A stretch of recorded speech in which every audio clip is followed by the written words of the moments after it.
Welcome back to the MedGuru CDB channel. For this short video, we're going to go over the must-knows regarding the genetic code and the types of RNA.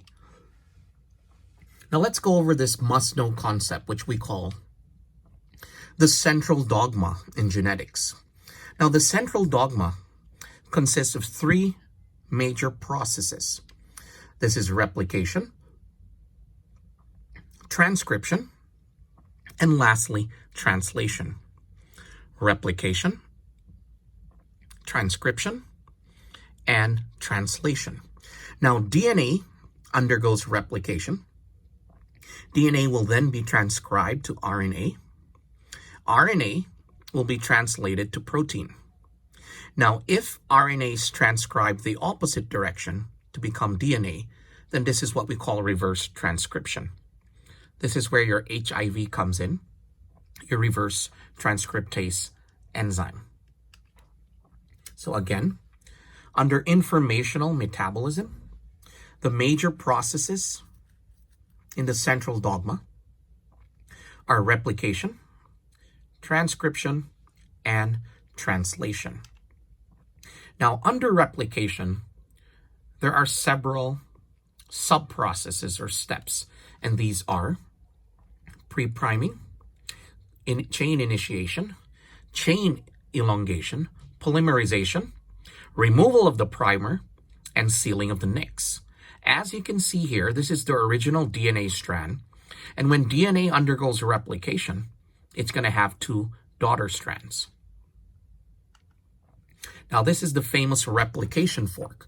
I just want to highlight the 5', that's your leading strand, and I want to highlight the 3', that is your lagging strand. Okay, so 5',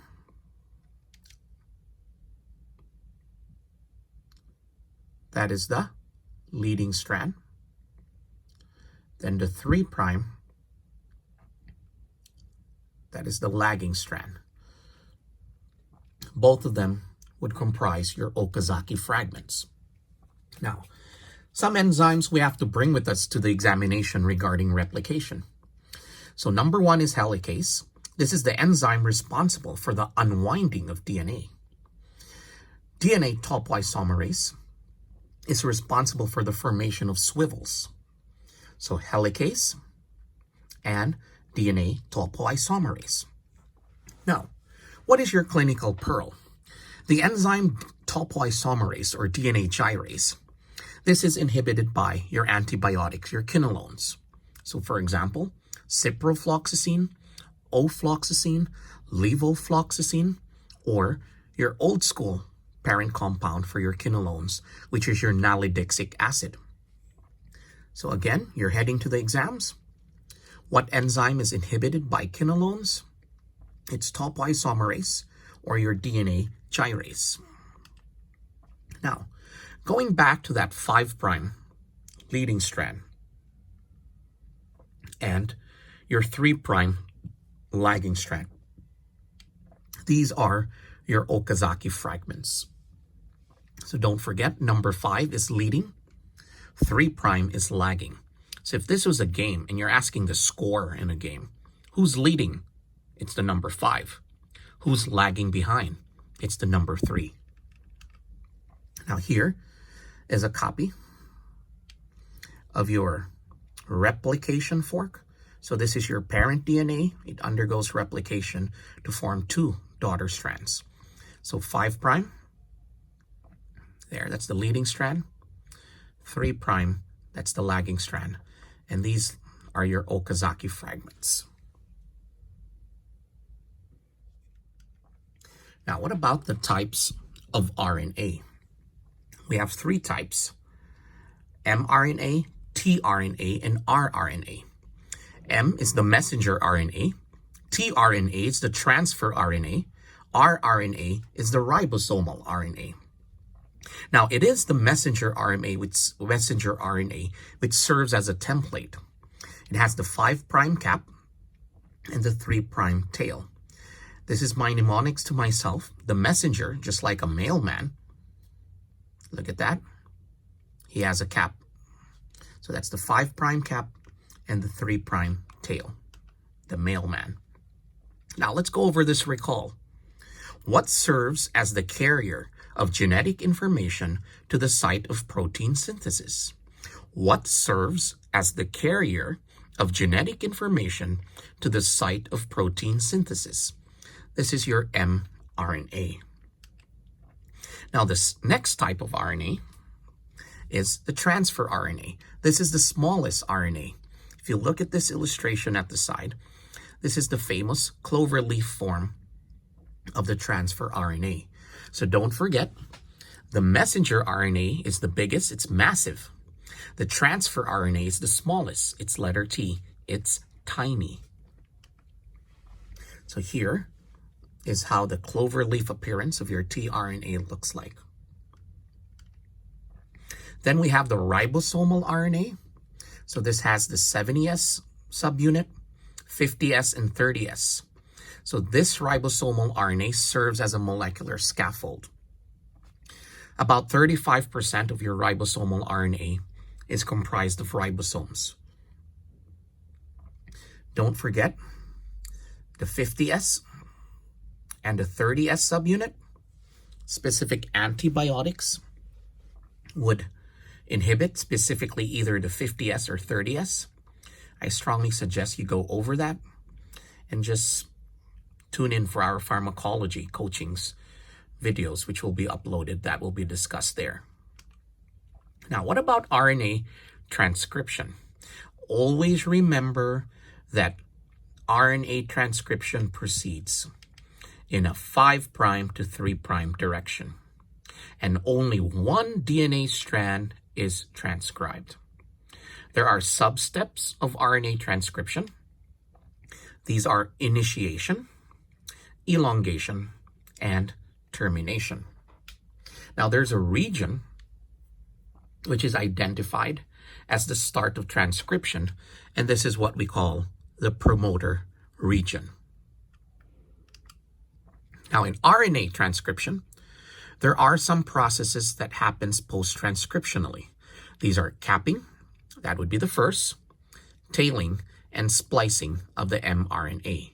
So what are your 3 post-transcriptional processes? Capping, that's the first, tailing, splicing. Don't forget the 5' cap and the 3' tail. And this is your clinical application. What are the antibiotics, or the drugs rather, that would inhibit RNA transcription? We have rifampicin, your anti-TB drug, alpha, aminitin, and your intercalators. Memorize this. Biochemistry, pharmacology exam. And lastly, we have translation. So in translation, this is where protein synthesis occurs. So this is where your 3 types of RNA play a major role: rRNA, tRNA, and your messenger RNA. It is in translation where you encounter your famous initiation and your start codons, as well as the termination and the stop codons. This is the one that's going to come out in the boards.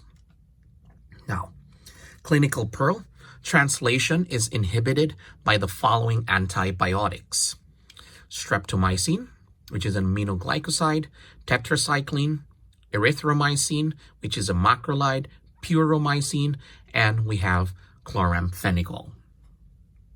So again, the antibiotics that inhibit translation or protein synthesis: streptomycin, tetracycline, erythromycin, puromycin, and chloramphenicol. My crystal ball tells me this is going to come out in your exam. Now, what about the genetic code? This is the correspondence between a sequence of bases and a sequence of amino acids. The correspondence between a sequence of bases and a sequence of amino acids. Now, there are 3 base codons which are found on the messenger RNA.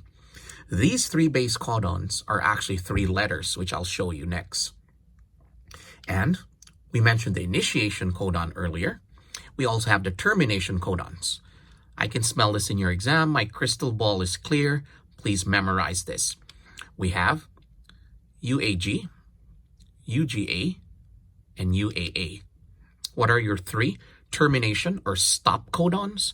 UAG, UGA, and UAA. Now, the properties of the genetic code. Number one, the genetic code is universal. It's contiguous, it's degenerate, it's specific, and unambiguous. Universal, contiguous, degenerate, and unambiguous or specific. Now, when we say degenerate, it means the genetic code is redundant. This is because a single amino acid may be coded for by more than one codon. So, when we say the genetic code is degenerate, it means the genetic code is redundant because a single amino acid may be coded for by more than one codon. Now, we mentioned the Watson and Crick model earlier, the double-stranded DNA. So the Watson and Crick double-stranded model of DNA strongly suggests that replication of the DNA molecule occurs in a semi-conservative manner. Now, start codons versus stop codons. So the start or the initiation codon tells the cells to begin making amino acids. Bring this with you to the boards. The start codon is AUG, and the amino acid methionine is needed here. The stop codons will tell the cells to cease amino acid production.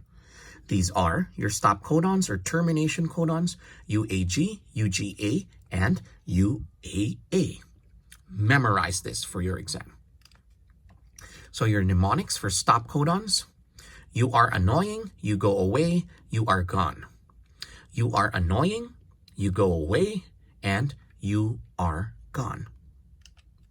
Now, when you have your stop codons, UAA, UAG, and UGA, don't forget the specific mutation, which is associated with the stop codon or termination codon. This is what we call a nonsense mutation. So just remember this statement by Dr. Toom. Stop talking nonsense. Now, let's finish up this video. The initiation codon is found in the Kozak sequence of eukaryotes. So memorize the Kozak sequence. This is where the start codon or the initiation codon is found in eukaryotes. So eukaryotes, Kozak sequence. What about your prokaryotes? Now, what anchors the prokaryotic messenger RNA to the 16S subunit of your rRNA during translation? This is the Shine-Dalgarno sequence. What anchors the prokaryotic messenger RNA to the 16S rRNA of the ribosome during translation? This is the Shine-Dalgarno sequence. Don't forget, Kozak sequence is eukaryotic. Shine-Dalgarno sequence is prokaryotic. Now, let's wind up with some must-knows to bring with you to the exam. RNA polymerase 2, commonly known as RNAP or your Pol2. This catalyzes the transcription of DNA to synthesize precursors of messenger RNA. RNAP or Pol2, that's your RNA polymerase 2. It catalyzes the transcription of DNA to synthesize precursors of messenger RNA. Now, this is your clinical pearl. Famous drugs like rifampicin would inhibit your RNA polymerase. Now, another pearl to bring with you to the exam, thermogenin. This is an uncoupling protein that you see in the brown adipose tissues. It's an uncoupling protein found in the mitochondria of brown adipose tissue. Thermogenin is an uncoupler of your electron transport chain or your respiratory chain. So what are uncouplers? Uncouplers are substances that allows the oxidation of substances without the synthesis of ATP. Therefore, your thermogenine is an uncoupler, as well as your dinitrophenol, or your DNP. They are uncouplers of your electron transport chain. Now, your blot techniques, this should come out in your exam. We have southern blot, northern blot, then we have western blot. Southern blot utilizes DNA. So southern is DNA, down, south. Northern blot uses RNA. Western blot uses protein. And when we talk about PCR, or polymerase chain reaction, which is gene amplification, what is the most widely used heat-stable enzyme for your PCR, or polymerase chain reaction? It is your famous Taq polymerase. I can see this in my crystal ball. So the heat-stable enzyme, which is used in the polymerase chain reaction, or PCR, to amplify segments of DNA is your Taq polymerase. And what are your transposons, or your jumping genes? These are small pieces of DNA that inserts itself into another place in the genome. Small piece of DNA that inserts itself into another place in the genome. We have the jumping genes, or your transposons. Whenever a jumping gene is involved in a mutation, this is what we call insertional mutagenesis. Insertional mutagenesis. Now, what about your histones? Your histones are chromatin that consists of very long double-stranded DNA molecules and a nearly equal mass of a rather small basic protein.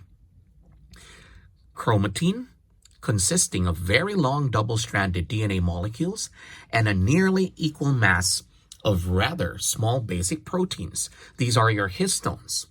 Now, your clinical pearl, don't forget your antihistones, which would be positive in drug-induced lupus, or drug-induced lupus erythematosus. Your common drugs, which would give you your drug-induced lupus, would be prokinamide, methyldopa, and isoniazid. Prokinamide, methyldopa, and isoniazid. Now, let's wind up this quick session. Exons versus introns. Your exons contain the actual genetic information coding for a protein. It is the exon that is expressed. Exons, X, are expressed. They contain the actual genetic information coding for the protein, while the introns are the intervening non-coding segments of DNA. Exons are coded, they are expressed. Introns are the non-coding segments. And what is the set of structural genes coding for a group of proteins for a particular metabolic function? This is your LAC operon, which means lactose operon. The set of structural genes coding for a group of proteins for a particular metabolic function, your LAC operon. And one for the road, one for this video, one for your exam. Smallest gene for DNA expression. This is your cistron. The cistron is the smallest gene for DNA expression. So with this, I hope you enjoyed this short video, this genetics coaching. God bless you on your exam. Don't forget to subscribe, like us on Facebook, and thank you again for viewing us on the MedGuru CDB channel. This is Doc Toom saying God bless, salamat, and thank you.